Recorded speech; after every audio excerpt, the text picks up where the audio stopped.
باور بلند صلوات. خسرود امام زمانہ باور بلند صلوات.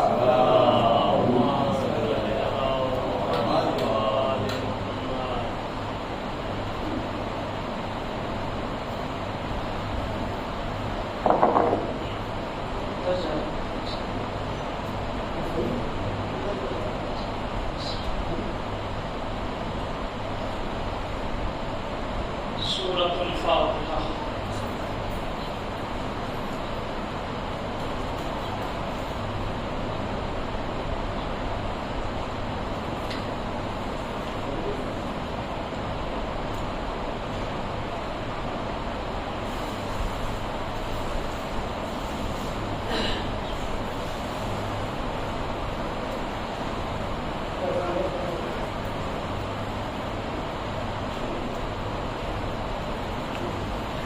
ما شاء الله لا حول ولا قوة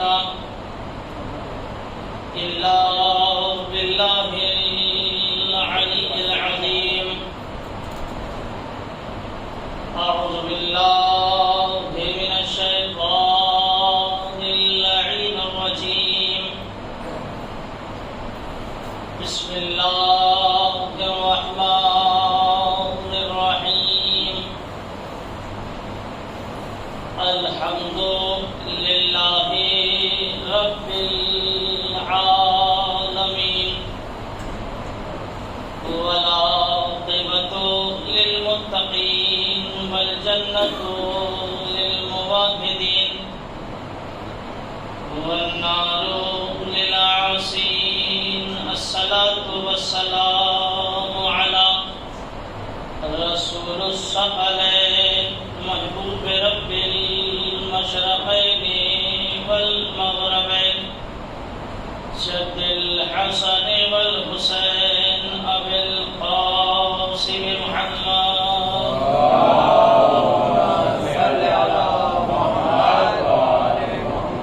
وعلى أهل بيتك الطيبين الطاهرين المعصومين المظلومين المنتجبين المنتخبين. أما بعد فقد قال الله تبارك وتعالى وقوله الحق. بسم الله الرحمن الرحيم. إنا هديناه السبيل إما شاكرا وإما كفورا. صلاة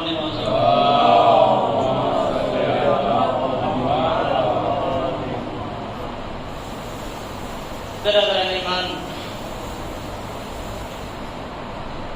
اور معزز سامعین کرام، سب سے پہلے شہزادی کونین جناب فاطمہ الزہرا سلام اللہ علیہا کی بارگاہ شکریہ ادا کرتے ہوئے آپ حضرات کے سامنے کچھ معروضات بیان کروں گا اور آپ انشاءاللہ فضائل آل محمد سے مستفیض ہوتے رہیں گے.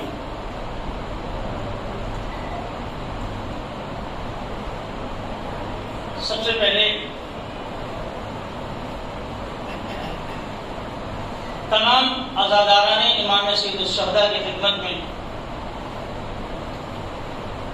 دو تین باتیں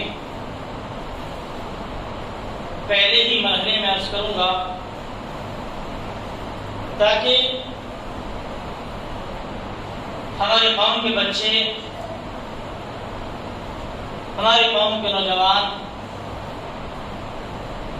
یہ سمجھ لیں کہ جس فرش پہ ہم بیٹھے ہیں اس کی عظمت کیا ہے، اور پھر انشاءاللہ آئے مبارکہ کے ذیل میں فضائل آل محمد آپ کے سامنے بیان کروں گا۔ سب سے پہلے فرض ادا پر آنے والوں کی ذمہ داری ہے، چاہے وہ چھوٹا ہو یا بڑا ہو۔ ان آداب میں سب سے پہلا ادب یہ ہے کہ ہم جب بھی فرش ادا پر بیٹھنے کے ارادے سے اپنے گھر سے چلیں، باوضو ہو کے چلیں۔ توجہ فرمائیے گا، جب بھی ہم فرش ادا پر بیٹھنے کی نیت سے اپنے گھر سے نیت کر کے چلتے ہیں تو ہم سب کی ذمہ داری ہے کہ ہم باوضو ہو کے آئیں۔ اس کی وجہ، اس کا ریزن، اس کا سبب کیا ہے؟ کیوں حکم ہے کہ آپ باطہارت اور باوضو ہو کے آئیں؟ اس لیے کہ آپ جس فرش پر بیٹھنے کے لیے آ رہے ہیں، توجہ فرمائیے گا، آپ جس فرش پر بیٹھنے کی نیت سے آ رہے ہیں، آپ سے پہلے اس فرش پر مالک جنت بیٹھی ہوئی ہیں۔ صلوات پڑھیے محمد و آل محمد۔ بابا سے بلند صلوات پڑھیں گے، جھوٹ کے محمد و آل محمد۔ پہلی ذمہ داری۔ دوسری ذمہ داری، بڑے اپنے بچوں کو فرش اذا تک ساتھ لے کے آئیں۔ میں ہر چیز کی وجہ بیان کروں گا، بس تمہید میں 5-7 منٹ، تاکہ اذا کے سلسلے سے ہمیں معلوم ہو جائے کہ ہمارے یہاں آنے کا کیا سلیقہ ہونا چاہیے۔ پہلی ذمہ داری، ہم باوضو ہو کے آئیں، میں نے ریزن بتا دیا۔ دوسری ذمہ داری، بزرگ جوان اپنے بچوں کو اپنے ساتھ لے کے آئیں۔ کیوں؟ اس لیے کہ جب فرش اذا پر اپنے بچوں کو اپنے ساتھ لے کے آئیں گے تو ان بچوں کے ذہن میں تصور پیدا ہوگا، کس چیز کا؟ وہ یہ سمجھ لیں گے، وہ یہ دیکھ لیں گے کہ فرش اذا پر فضائل کو اور مصائب کو کیسے سنا جاتا ہے۔ اور ہمارے یہ ہمارے طریقے ہونے چاہیے۔ اور بھی بہت سی ذمہ داریاں ہیں، اور بھی بہت سے فرائض ہیں جو ہمیں فرش اذا سے متعلق جاننے کی ضرورت ہے۔ عزیزو، آپ انشاءاللہ مسلسل مجلسوں میں شرکت کریں گے اور آپ کے سامنے روزانہ کچھ نہ کچھ معروضات میں بیان کرتا رہوں گا، لیکن یاد رکھیے گا، کچھ ذمہ داری ہماری ہے تو کچھ ذمہ داری سننے والوں کی بھی ہے۔ توجہ فرمائیے، کچھ ذمہ داری پڑھنے والے کی ہے، کچھ ذمہ داری سننے والے کی ہے۔ پڑھنے والے کی ذمہ داری ہے کہ وہ امانت داری سے فضائل آل محمد آپ تک پہنچائے، اور سننے والوں کی ذمہ داری ہے کہ وہ جیسے ہی امانت داری کے ساتھ تم تک پہنچائے، تم واپس حوصلہ افزائی کے ساتھ اسے واپس کرتے نظر آنا۔ دونوں کی ذمہ داری۔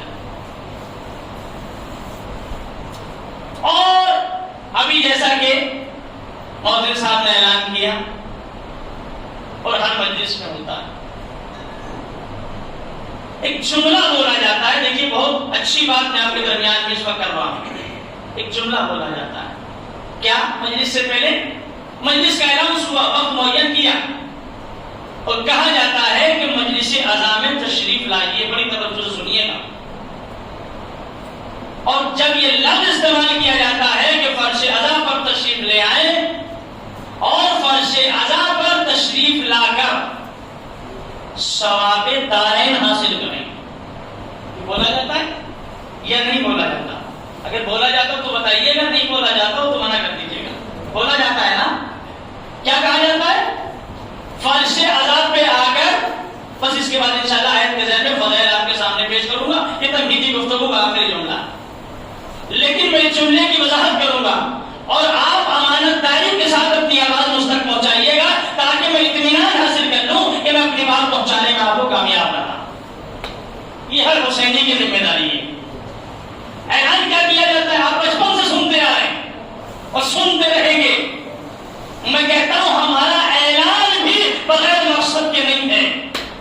توجہ فرمائیے گا، ہمارا جو اعلان ہوتا ہے اس میں بھی ایک مقصد ہوتا ہے، اور جو جملہ بولا جاتا ہے وہ کیا ہے؟ مجلس میں آ کر ثواب، بولیے کیا ہوتا ہے؟ دارین حاصل کرے۔ کبھی آپ نے غور کیا یہ دارین کیا ہے؟ توجہ فرمائیے گا، ہمیں وضاحت کر رہا ہوں اس الاؤنس کی تاکہ آپ سمجھیں جب ہمارے ذکر کا اعلان اتنا محترم ہے تو پھر ہمارے ذکر کا آگے کا قدم کیا ہوگا؟ کیا بولا جاتا ہے؟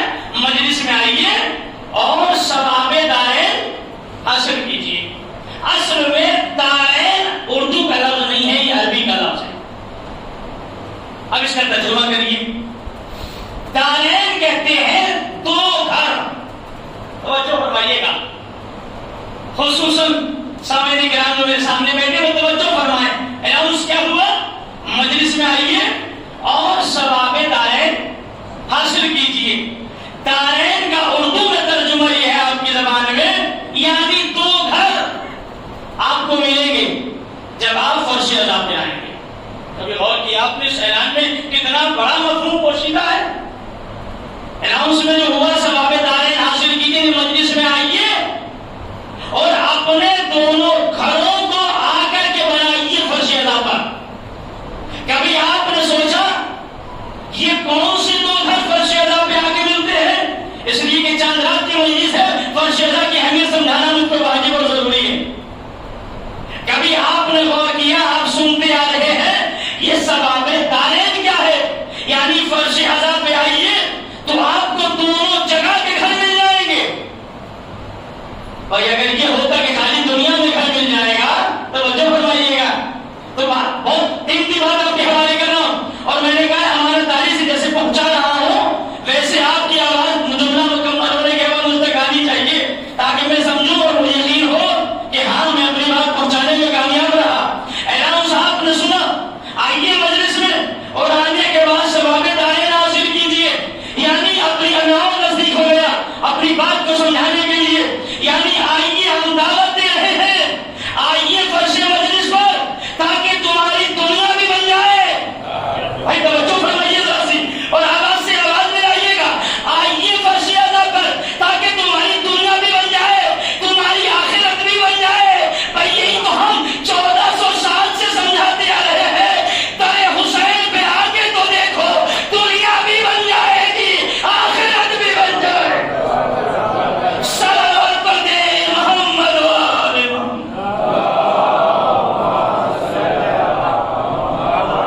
ذرا اس سے بہتر صلوات پڑھیے میں چھوڑ کے محمد و آل محمد۔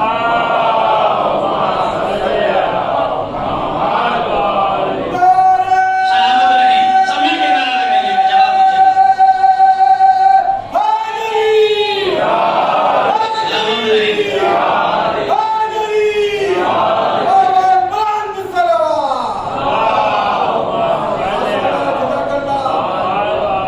اچھا میں آپ کو ابتدا نہیں پتا تھا، چلو آپ ماشاءاللہ سے پورے محرم اس ثواب جاریہ کو جاری رکھیں گے۔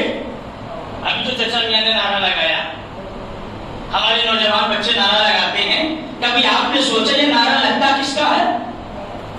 مجھے نعرے پہ بات یاد آئی ہے، سن لیجیے، سن رہا ہوں، کبھی آپ نے غور کیا نعرہ کس کا لگایا جاتا ہے؟ اور ہم سے بہتر علی والوں سے اچھا کوئی نعرہ لگاتا بھی نہیں ہے۔ اس کی وجہ کیا؟ ریزن سنیے، بھائی نعرہ ہمیشہ جیتنے والوں کا لگتا ہے، توجہ فرمائیے گا، ہارنے والوں کا نعرہ نہیں لگتا۔ ہم 1400 سال سے یا علی کا نام لے کر یہ بتاتے ہیں ہم جیتنے والوں کے ساتھ ہیں، ہارنے والوں کے ساتھ نہیں ہے۔ ساتھ رہے، ہم مل کے لگائیے نعرہ سب۔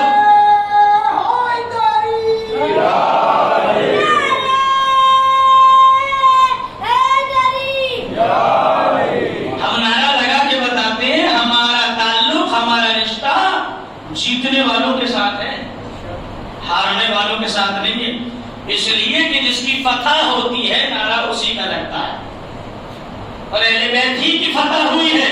اب آئیے ذرا آیت کی طرف چلتا ہوں، ایک صلوات پڑھیے محمد و آل محمد پہ آواز بلند۔ ماشاءاللہ سے بہت خوبصورت سن رہے ہیں، بہت اچھی انداز سے سماعت کر رہے ہیں، خدا آپ کو سلامت رکھے، آپ کے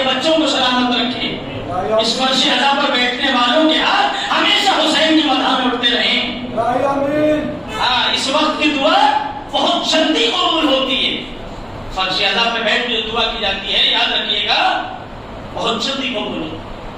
اب آئیے آئے مبارکہ کی طرف چلتے ہیں۔ ارشاد پروردگار، اللہ نے قرآن میں کیا کہا؟ ہم نے انسان کو، بس یہاں سے آج کی میری مجلس سٹارٹ ہو رہی ہے اور یہی سے آج پہلے دن آپ کو میرے ساتھ چلنا ہے فکری اعتبار سے، تاکہ آنے والے دنوں میں میری گفتگو آسان ہو جائے اور مجھے محنت کم کرنی پڑے۔ تو یاد رکھیے گا آج ہی آپ کو میرا موضوع سمجھنا ہے۔ میرا موضوع ہے ہدایت۔ کیا ہے؟ ہدایت۔ پڑھے لکھے لوگ میرے سامنے بیٹھے ہیں، یاد رکھیے گا جب آپ کسی کتاب کو کھول کے پڑھنا شروع کرتے ہیں، کسی چیز کو بھی آپ جب پڑھتے ہیں تو سب سے پہلے اس کے رائٹر کا نام اور اس کے نیچے لکھا ہوتا ہے کہ یہ کس موضوع پہ کتاب ہے۔ اس کا پہلا عنوان پڑھنا ضروری ہوتا ہے کہ جو کتاب ہم پڑھ رہے ہیں اس کتاب کا موضوع کیا ہے، اس کا چیپٹر کیا ہے، یہ کس بات پہ گفتگو ہو رہی ہے۔ اور اگر انسان نے پہلا ہی صفحہ ہی نہیں سمجھا تو آپ پوری کتاب پڑھ ڈالیے، آپ کو یہی نہیں پتہ چلے گا کہ اس کتاب میں ہم نے پڑھا کیا ہے اور ہر یہ کتاب والے ہم سے کہنا کیا چاہتے ہیں۔ اس لیے کتاب کے پہلے صفحے کو، اس کے موضوع کو سمجھنا بہت ضروری ہے۔ اسی طریقے سے مجلس کا موضوع کیا ہے، مولانا ہمیں سنانا کیا چاہ رہے ہیں، بہت توجہ، اسے سمجھنا ضروری ہے۔ اس لیے کہ ہم فرش اعضاء سے کچھ لے کے جائیں، بھائی توجہ چاہیے آپ کی، فرش اعضاء سے ہمیں کچھ لے کے جانا ہے، اس لیے کہ در حسین ہمیشہ کچھ نہ کچھ عطا کرتا ہے۔ یہ سخی کا دروازہ ہے اور خالی سخی نہیں، سخی ابن سخی کا دروازہ ہے۔ ایک صلوات پڑھیے محمد والے محمد۔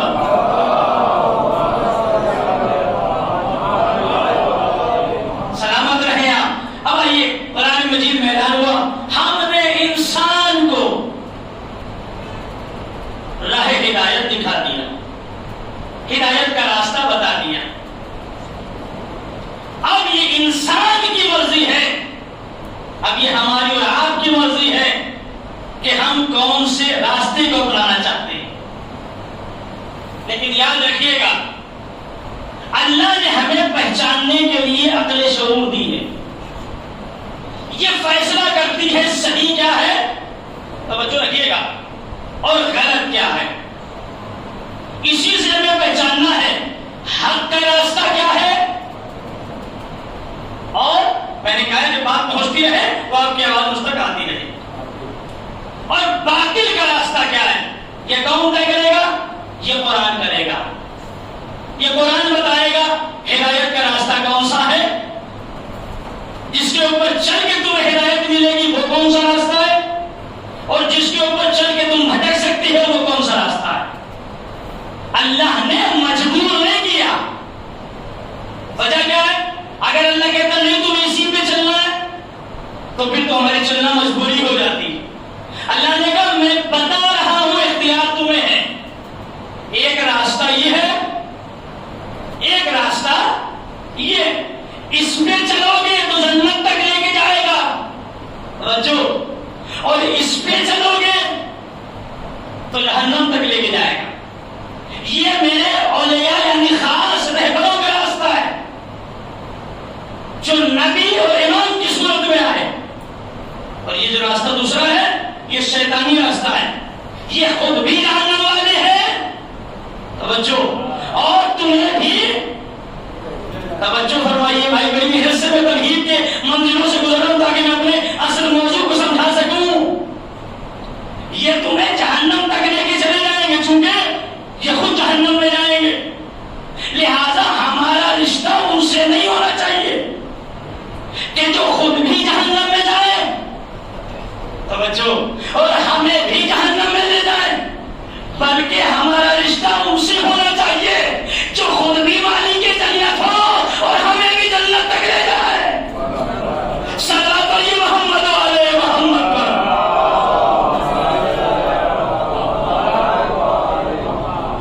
اس لیے اللہ نے کہا یہ ہدایت والوں کا راستہ، یہ ہدایت ہے۔ اچھا اب مجھے بتائیے قرآن کتاب قرآن ہے، یہ کیوں ہے؟ سیدھی سیدھی بات ہے، ہدایت کے لیے۔ دیکھیے یہاں پر آپ کو بڑا سکون سے سننا ہے اور سمجھنا ہے، قرآن کس لیے آیا؟ ہدایت کے لیے، یعنی ہمیں سیدھا راستہ دکھانے کے لیے، سیدھی سیدھی بات ہے۔ اچھا یہ بات تو طے ہو گئی کہ قرآن کیوں آیا؟ ہدایت کے لیے، ہدایت کے لیے آیا نا۔ سب مطمئن ہیں جو سے؟ اگر ہے تو آواز مجھ تک آنی چاہیے، سب مطمئن ہے نا؟ میرے سارے نوجوان بھائی مطمئن ہونے چاہیے، سارے بزرگ مطمئن ہونے چاہیے کہ قرآن عالم انسانیت کے لیے ہدایت ہے۔ اب دیکھیے میں کتنا اچھا موضوع آپ کو سنا رہا ہوں، قرآن ہدایت۔ بند کر دیجیے چیپٹر۔ اب آئیے بھائی، ہدایت انسان کو دینی ہے تو قرآن آ گیا، لیکن اللہ یہی نہیں رکا، بڑی توجہ، یہی پر قدرت نہیں رکی، بلکہ اس نے ہدایت کے لیے قرآن کے بعد یا قرآن کے ساتھ وارث قرآن کو بھیجا۔ بڑی توجہ، قرآن کا کام کیا ہے؟ ہدایت دینا۔ اللہ قرآن کو بھیج دے کافی ہے، ہمیں ہدایت مل جائے گی، مل جائے گی ہدایت خالی ہمیں قرآن سے؟ بتائیے مل جائے گی؟ ہو سکتا ہے بہت سے فرقے کہتے ہیں ہمیں قرآن کافی ہے، ہمیں وضاحت بھی نہیں کرنا چاہتا۔ آواز آتی ہے نہیں مسلمانوں میں سے کسی فرقے کی، حسبنا کتاب اللہ، ہمیں تو صرف کتاب خدا کافی ہے۔ عمل کیسے کافی ہو گئی؟ کیسے خالی قرآن کافی ہو گیا؟ آپ اپنے بچے کا ایڈمیشن کرانے جاتے ہیں، بڑی توجہ، جو لوگ کہہ رہے ہیں نا کہ ہمیں قرآن کافی ہے، اب آپ کو ذہنی اعتبار سے جملہ بڑی محنت سے جملہ عرض کر رہا ہوں، آپ اپنے بچے کا ایڈمیشن کرانے کے لیے کالج میں گئے، آپ پرنسپل صاحب سے ملے، پرنسپل صاحب نے ایک پیپر آپ کو دیا، دیکھیے میرے اسکول کا یہ رول ہے، میرے اسکول کا یہ قانون ہے، میرے کالج کا یہ قانون ہے، اسے پڑھ لیجئے، اگر آپ کو منظور ہو تو ایڈمیشن کرا لیجئے۔ میں اس کا جواب دے رہا ہوں جو کہتے ہیں کہ کتاب خدا کافی ہے۔ آپ نے پورا چیپٹر پڑھا، ٹھیک ہے، آپ نے فیصلہ کیا کیا؟ کہا ٹھیک ہے، کہا جیسے ہی آپ نے ٹھیک کہا، لیکن مثال اس لیے دے رہا ہوں تاکہ بچے بھی سمجھ لیں، قرآن خالی کافی نہیں ہے، عقل کہتی ہے قرآن کے ساتھ وارث قرآن بھی ہو۔ توجہ، عقل کہتی ہے قرآن کے ساتھ وارث قرآن بھی ہو۔ آپ نے جب جیسے مطمئن ہونے کا فیصلہ کر کے بتا دیا کہ ہاں ٹھیک ہے ہم اپنے بچے کا ایڈمیشن کرا رہے ہیں، ہمیں ساری شرطیں منظور ہیں، انہوں نے کہا تو جائیے فلاں نمبر پہ جائیے، مثلاً 5 نمبر پہ، 5 نمبر پہ پہنچیے اور وہاں اپنے بچے کا کورس لے لیجیے۔ بڑی توجہ، آپ گئے، آپ نے 1000 2000 کا کورس لے لیا، اب سارا علم تو آپ کے پاس ہے، بھائی جو کچھ آپ کا بچہ سال بھر پڑھے گا وہ اسی کتاب سے تو پڑھے گا، تو آپ نے 2000 روپے دے کے سارا کورس خرید لیا۔ بھائی توجہ فرمائیے، میں بڑی محنت سے بات پہنچا رہا ہوں، جو یہ کہتے ہیں نا ہمیں کتاب کافی ہے، میں ان کو جواب دے رہا ہوں، قرآن آیا ہے ہدایت بن کے، آپ نے کتابیں خرید لی، آپ نے کتابیں لے لی، سارا علم آپ نے خرید لیا 2000 3000 میں، اب آپ وہ کتابیں لے کے آ جائیے، سارا علم تو اس میں ہے، اب آپ کیوں گاڑی کا کرایہ دے کے بھیج رہے بچے کو؟ بھائی توجہ دوستو، میرے جوانوں توجہ، آپ روزانہ کیوں زحمت اٹھا رہے ہو؟ اپنی ممی سے، بچے کی ممی سے کہہ کے سو رہے ہو، انہیں صبح 7 بجے اٹھا دینا، 7:15 پہ گاڑی آئے گی، اس میں بھیج دینا، یہ زحمتیں کیوں؟ اور خالی گاڑی کا کرایہ آپ برداشت نہیں کرتے، آپ اسکول کی فیس بھی دیتے ہو۔ بھائی جب سارا علم آپ کے کتاب میں ہے تو آپ وہ کتابیں گھر رکھیے، بچے سے کہیے بیٹا پڑھ لے، اچھا اگر پہلی دوسری کا نہیں پڑھ پاتا تو 10ویں 12ویں کا تو پڑھ سکتا ہے، لکھا کیا ہے؟ ذرا سے میرا ساتھ دیجیے تو جملہ عرض کرو، عقل مند ہو یا کم عقل ہو، یہ کہے گا مولانا کتاب بغیر پڑھانے والے کے سمجھ میں نہیں آتی۔ بھائی ذرا سی توجہ چاہیے آپ کی، ہر عقل مند آدمی کہے گا علم تو ہے کتاب میں، لکھا تو سب وہی ہے جو بچہ پورے سال جا کے پڑھے گا. میں نے کہا پھر کیوں بھیج رہے ہو؟ یہ گاڑی کس لیے؟ یہ مدرسے کی فیس کس لیے؟ یہ اسکول کی فیس کس لیے؟ کہا جناب ظاہر سی بات ہے، اسے کیا پتا، توجہ، اسے کیا پتا فلاں چیپٹر میں کیا کہا ہے لکھنے والے نے. ہم نے کہا کہ لکھا نہیں ہے، اس سے کو پڑھ لے، ایک بار نہیں آ رہا سمجھ میں 2 بار پڑھ لے، 2 بار نہیں 10 بار پڑھ لے. کہا مولانا 1,00,000 بار بھی پڑھے گا. توجہ، اتنے سناٹے سے نہ سنیے، میں بڑا قیمتی جو لفظ کر رہا ہوں. کہا کچھ تو سمجھ میں آئے گا، کہا نہیں آئے گا. کہا کیوں؟ کہا ضروری ہے کتاب کے پڑھانے کے لیے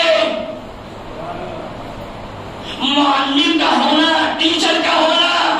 تو ہم بھی تو یہی سمجھا رہے ہیں، جب ایک چھوٹی سی کتاب بغیر معلم کے نہیں پڑھ سکتے تو وہ قرآن جس میں روز اول سے لے کے روز آخر تک کے مسائل ہو، وہ بغیر محمد و علی کے کیسے سمجھ میں آ سکتا ہے؟ صلوات پڑھیں محمد و آل محمد.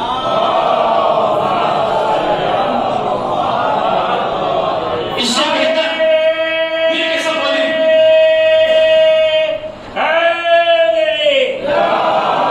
سلامت رہیے. ہم بھی تو یہی کہہ رہے ہیں کتاب بھی ضروری ہے اور وارث کتاب بھی ضروری ہے. یہ مسئلہ حل ہوا. اچھا قرآن آیا کیوں واپس پلٹ کے اسی جملے کی طرف؟ کافی تو آپ نے بتایا ہدایت کے لیے. یہ بات تو طے ہوئی قرآن ہدایت کے لیے آیا. تو جب قرآن ہدایت کر رہا ہے تو پھر وارث قرآن کا کام کیا ہے؟ یہ سوال بھی تو تشنا ہے، اس کو بھی تو وضاحت کرنا تاکہ میرے بچے سمجھیں. بھائی قرآن کا کام ہے ہدایت کرنا، تو پھر وارث قرآن کو بھیجا. اللہ نے کہا یہ بھی ہدایت کرے گا، یہ بھی ہدایت کرے گا. بھائی بات میں پٹک گئی. جب کام قرآن سے چل سکتا ہے اور قرآن کا کام بھی ہدایت ہے. دیکھیے اب میں نتیجہ پیش کر رہا ہوں، اب تک جتنی مجلس میں نے پڑھی ہے اس کا نتیجہ آپ کے حوالے کر رہا ہوں. اور اب آپ کی آواز بتائے کہ میں کتنا کامیاب رہا اپنی بات پہنچانے میں. کمال یہ نہیں کہ کتنی محنت کی گئی بات پہنچانے میں، کمال یہ ہے کہ سامنے والے سمجھے بھی یا نہیں. اب یہ آپ کی آواز بتائے گی. تو اللہ نے کہا میں نے قرآن کو بھیجا ہدایت کے لیے. کہ اللہ تو نے وارث قرآن کو بھیجا، کہا ہدایت کے لیے. تو یہ ایک اشرا ہے انگلیشور کا. آپ نے مجھ سے کہا مانا گیا. ایک صاحب اور دوسرے مولانا کو فون کر دیں، ان صاحب آپ بھی آ جائیے. بڑی توجہ، لیکن مثالیں اس لیے دے رہا ہوں تاکہ بچے بھی سمجھ لیں. بھائی قرآن کا کام کیا ہے؟ کہ ہدایت دینا. اور وارث قرآن کا کام کیا ہے؟ کہ ہدایت دینا. کہ دونوں کا کام ہے. جب ایک کام چل سکتا ہے ایک سے، بہت باریکی ہے قرآن کی باتیں سمجھنا. اور قرآن کے دامن سے نکال کے فضائل سناؤں گا انشاءاللہ. یہ دعویٰ ہے. اللہ نے سیدھی سیدھی بات کہی. کہ قرآن کیوں آیا؟ کہ ہدایت کے لیے. وارث قرآن کیوں آیا؟ کہ بھی ہدایت کے لیے. اب جو میں مثال دے رہا تھا، آپ نے مجھے بلا لیا، ایک سامنے اور ایک بلا لیا، تیسرے نے ایک اور بلا لیا. اب عقل مند آدمی پوچھے گا نا کہ بھائی مشورہ تو ایک ہے، مجلس تو ایک ہے، یہ دوسرے مولانا کیوں آئے؟ کیا یہ بھی مجلس پڑھنے؟ جب مجلس ایک ہے تو ایک ہی تو پڑھے گا. اور فرمائیے گا کہ ہاں اگر تو دوسرے کو بلانا بس ہے، بیکار ہے. کا بالکل عقل کہتی ہے کہ جو کام ایک کر سکتا ہے تو دوسرے کی ضرورت نہیں. لیکن جناب یہ مولانا کا مسئلہ نہیں ہے، یہ قرآن اور وارث قرآن کا مسئلہ ہے. بہت توجہ، یہ قرآن اور وارث قرآن کا مسئلہ. کہا کہ پھر جب اللہ کہہ رہا ہے، اب میں نتیجہ پیش کر رہا ہوں. کہا قرآن کیوں آیا؟ کہا ہدایت کے لیے. وارث قرآن کیوں آیا؟ اب میں پورے وجود کی طاقت لگا کے جملہ پڑھوں گا اور آپ بھی پورے وجود سے سنیے گا. کہا بھائی یہ بتائیے قرآن کیوں آیا؟ کہا ہدایت کے لیے. کہا وارث قرآن کیوں آیا؟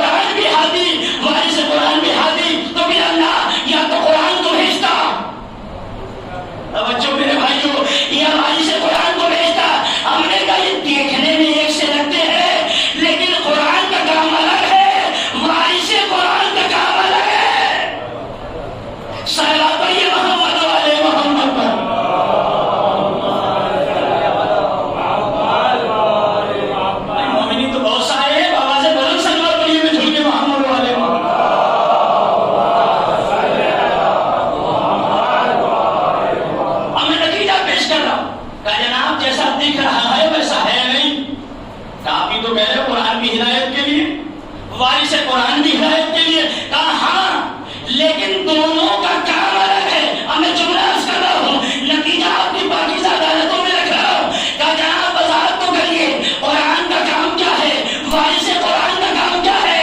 تو اب پردے سے آواز ہادی کی آئی کہ قرآن کا کام ہے، قرآن کا کام ہے بتانا. میری بات پہنچی؟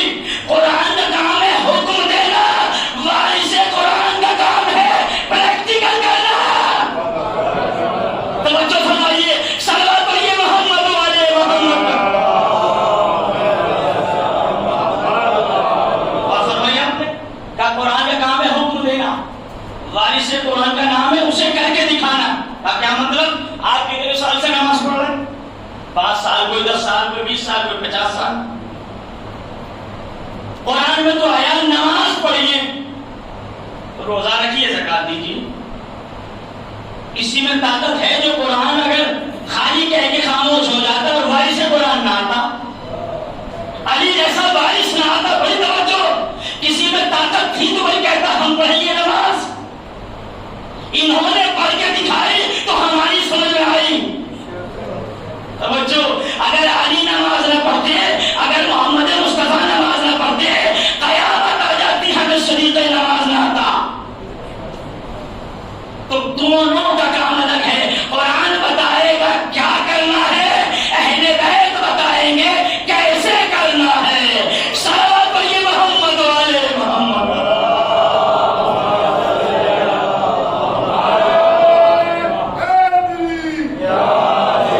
ابھی میرے بھائی کے نعرہ لگ رہے ہیں، آپ بیدار ہیں ماشاءاللہ، اور بیداری سے جواب دے رہے ہیں. مجھے 2 مصرے یاد آ گئے نعرے پہ. ایک صلوات سنائیے تو میں عرض کرتا ہوں محمد والے محمد.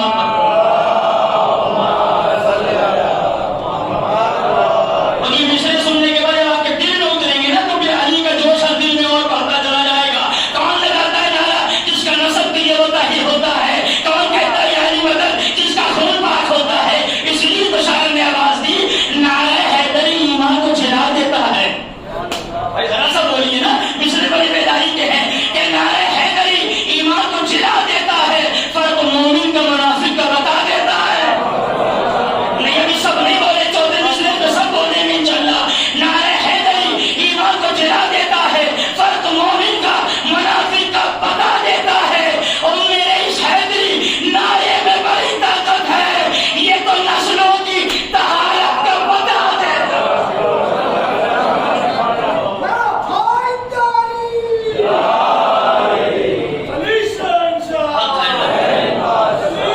سلامت رہے، سب مل کے بولیں، سب مل کے بابا سے بولیں.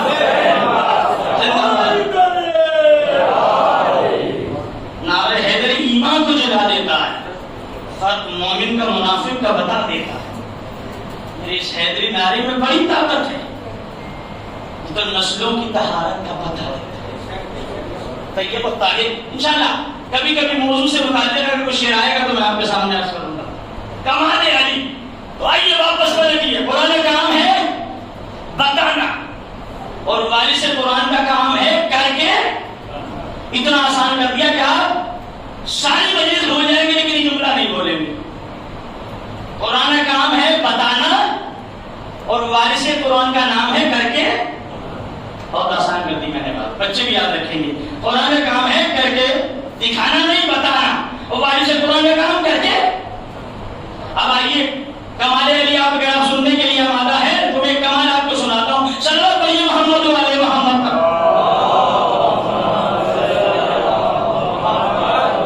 اچھا جو میں بار بار آپ سے کہہ رہا ہوں آواز بلند صلوات، آواز بلند صلوات، یہ بھی ایک مفہوم رکھتا ہے اپنے اندر جملہ. جب آپ فضائل صلوات ایک کتاب ہے، اسے آپ جب پڑھیں گے تو آپ کو ملے گا کہ صلوات پڑھنے کے کتنے فائدے ہیں. انہوں نے تو پوری کتاب صلوات کے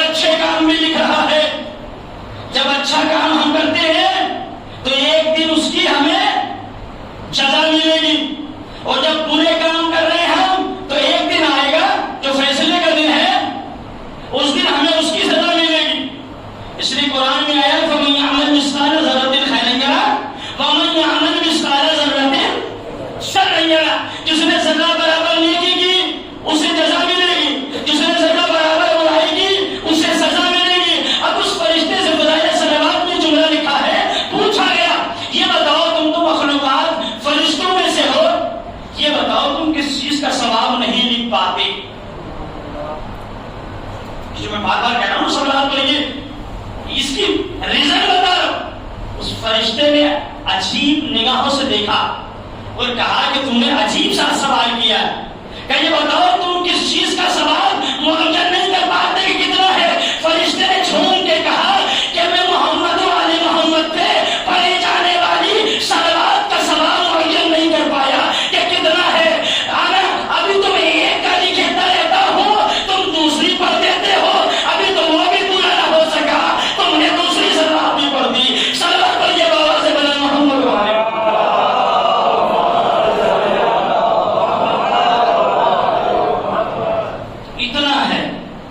اس کا سبب کبھی بھی کنجوسی نہ کریے گا صلوات پڑھنے میں، چاہے وہ خطبہ جمعہ میں ہو، چاہے وہ مجلسوں میں، کہیں بھی ہو میرے بچوں۔ بس بات کو نتیجے تک چھوڑ دوں تاکہ کل میں آپ کو اسی موضوع پہ آگے سمجھا سکوں۔ قرآن کا کام ہے بتانا اور والد سے قرآن کامل کر کے دکھانا۔ اب قرآن میں ایک آیت آئی تو سنیے کمال علی، قرآن میں ایک آیت آئی، آپ نے بہت سنی ہے لیکن میں انشاءاللہ نئے انداز سے پیش کروں گا اسے۔ یہ خطابت کا فائدہ ہے اور یہی انداز خطابت ہے۔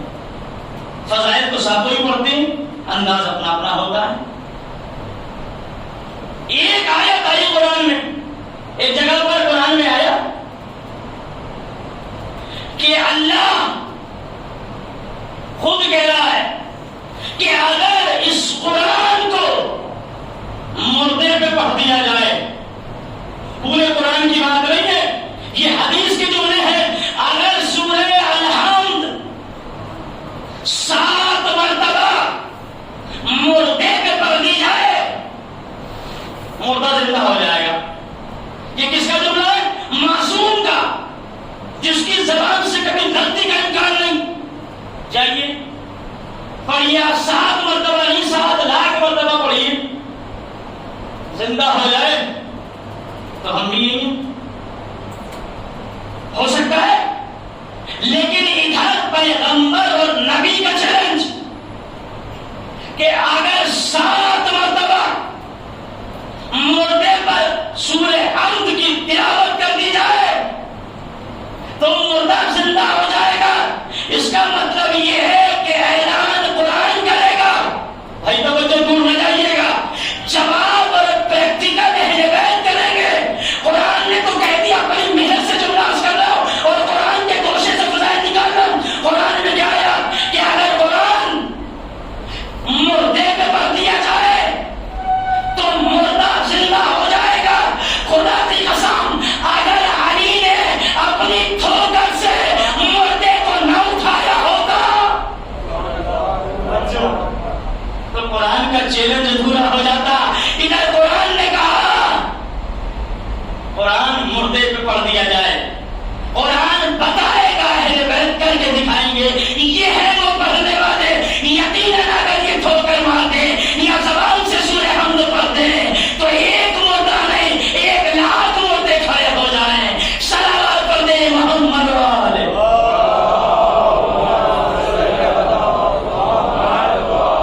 ان کے لیے قرآن کہہ رہا ہے، ایک اور صلوات پڑھے محمد والے۔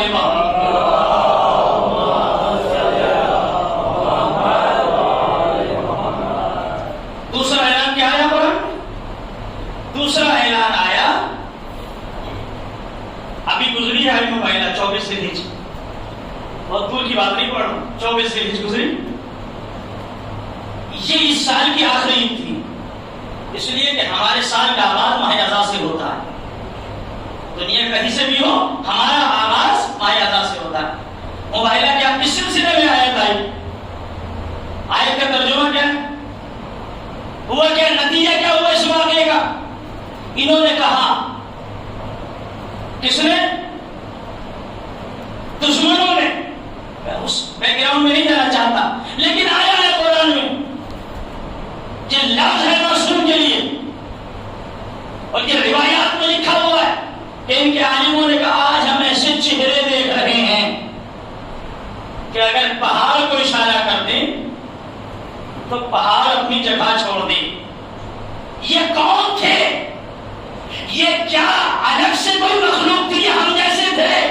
دنیا کو ہم یہی تو سمجھانا چاہتے ہیں، خاکی مخلوق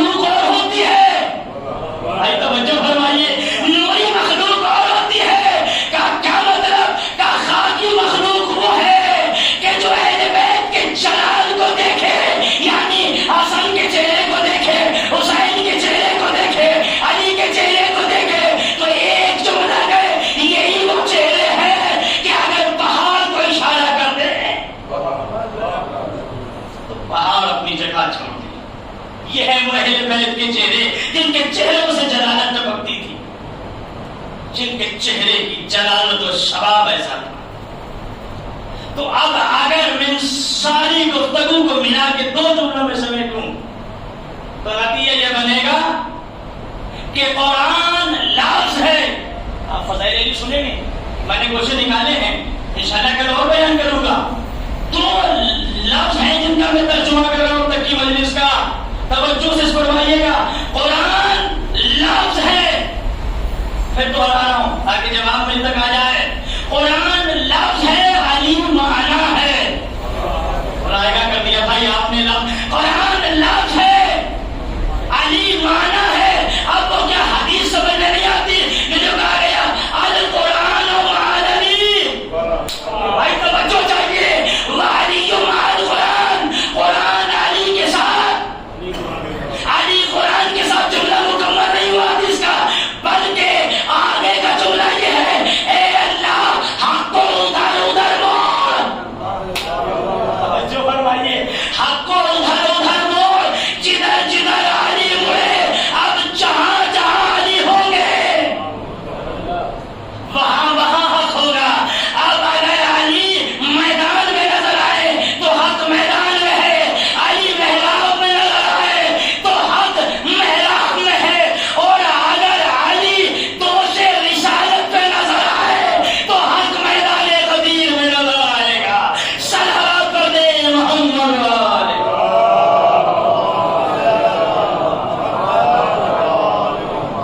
اس لیے کہ جہاں علی جائیں گے حق وہاں ہوگا، چاہے علی محراب عبادت میں ہوں، چاہے علی جنگ کر رہے ہوں، چاہے علی دوش رسالت میں ہوں۔ تو یاد رکھیے گا موضوع اشرا ہے ہدایت، اسی پہ انشاءاللہ گفتگو ہوگی۔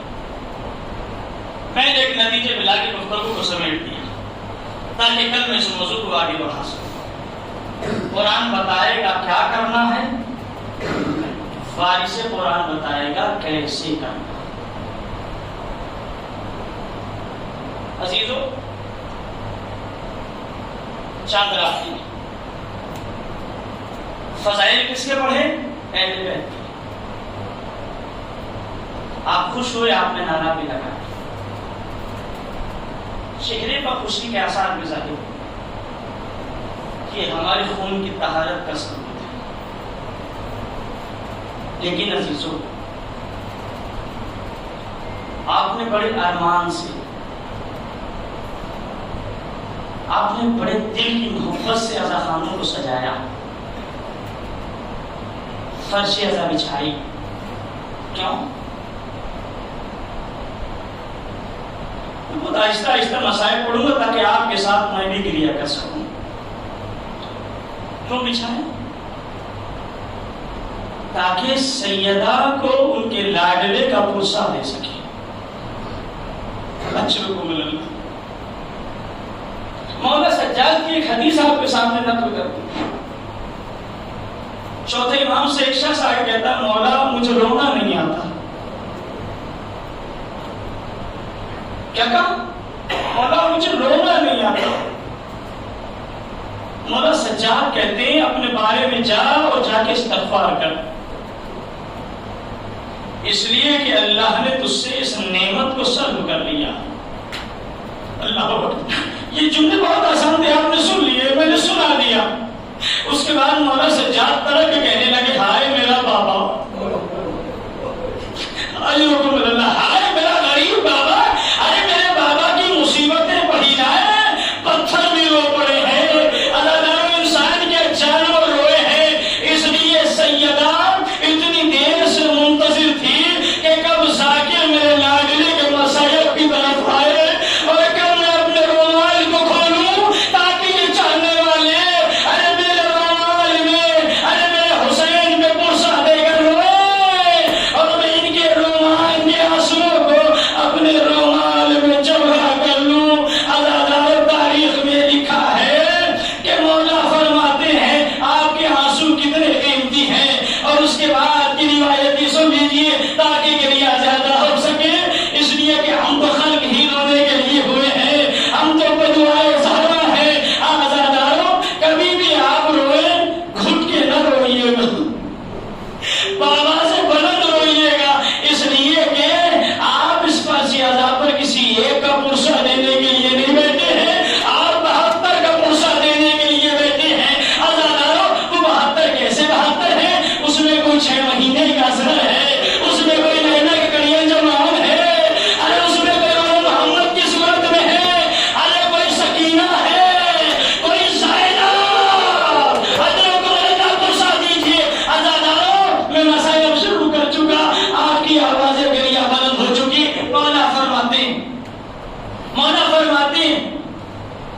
جو بھی رونے کے لیے آمادہ ہو کے روتا ہے، یا اگر کسی کو رونا نہیں آتا تو رونے جیسی صورت بنا دے، کہا مولا اس کا عوض کیا ہے؟ کہا میری دادی، میری ماں فاطمہ، مولا فرماتے ہیں کہا میری دادی فاطمہ کا وعدہ ہے، کہا جس نے بھی میرے لاڈلے پر گریہ کیا یا گریہ جیسی صورت بنائی، میں وعدہ کرتی ہوں جب تک جنت میں نہ جاؤں گی، جب تک یہ عزادار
کھولا اور کھولنے کے بعد کہ بیوی تم کون ہو؟ ارے جو سب سے بزرگ بیوی تھی جس کا پہلو ٹوٹا ہوا تھا، ارے جس کی پسلیاں ٹوٹی ہوئی تھی، اس بیوی نے ارے پسلیوں کو تھام کے کہا اے بیوی میں نے سنا ہے تم نے حسین کی فرش عزا بچھائی ہے۔ ہاں بیوی کون ہو؟ کہا ہم حسین کے چاہنے والے ہیں۔ اے بیوی ہم یہ چاہتے ہیں کہ 10 دن تیرے گھر میں موت ہے اور تیرے گھر فرش عزا بچھانے میں مدد کرے۔ اے بیوی میرے ساتھ یہ بچی ہے، یہ ممبر کی چادر بچھایا کرے گی، میں حسین کی فرش عزا بچھاؤں گی۔ آج حکم اللہ بس 2 جملے ختم ہو گئی مجلس۔ تاریخ کہتی ہے وہ بیوی خاموش رہی اور ایک مرتبہ حسین کا شکریہ ادا کیا، مولا تمہارا شکریہ، تم نے انتظام کر دیا۔ عزادار چاند رات تھی نا، فرش عزا بچھی، ارے بیوی نے اپنے لاڈلے کا ماتم کیا، پہلی گزری دوسری گزری بس آخری جملہ، ارے یہاں تک کہ 10 محرم گزر گئی۔ جیسے ہی 10 محرم گزری اب یہ 5 بیویاں اکٹھا ہوئی اور اکٹھا ہونے کے بعد ہاتھوں کو جوڑ کے کہا اے بیوی اب ہمیں اجازت دے دے۔ عزادار وہ بیوی کہتی ہے اے نجات پوچھ بیوی، ارے میں کتنی غریب کہ میں تمہیں محنت کا کوئی بدلہ نہ دے پائی۔ عزادار وہ آخری جملہ، جیسے یہ جملہ کہا بیوی نے نقاب الٹا۔ اے بیوی کس کا شکریہ ادا کر رہی ہے؟ ارے مجھے پہچان، میں حسین کی ماں، ارے زہرا، یہ حسین کی یتیمہ سکینہ۔ بیوی نے سر رکھا، اے زہرا مجھے معاف کر دینا، میں پہچان نہ پائی۔ اللہ حسین اللہ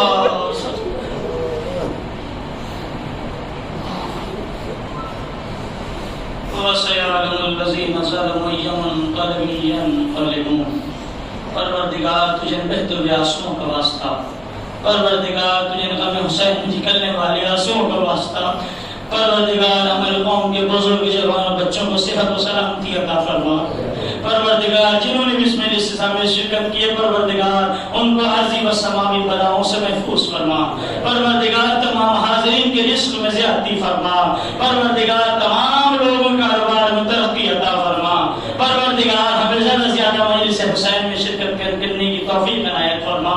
پروردگار ہمارے درمیان میں جو بیمار ہیں عابد بیمار کے صدقے میں ان کو شفا عاجلہ عنایت فرما۔ پروردگار تجھے واسطہ محمد والے محمد کے پرچم اسلام کو بلند فرما، دشمنان اسلام کو نیست و نابود فرما۔ پروردگار امام حجت کے ظہور میں تعجیل فرما، ہمیں ان کے اعمال و انصار میں شمار فرما۔ ربنا تقبل منا انک انت السمیع العلیم۔ ماتم حسین۔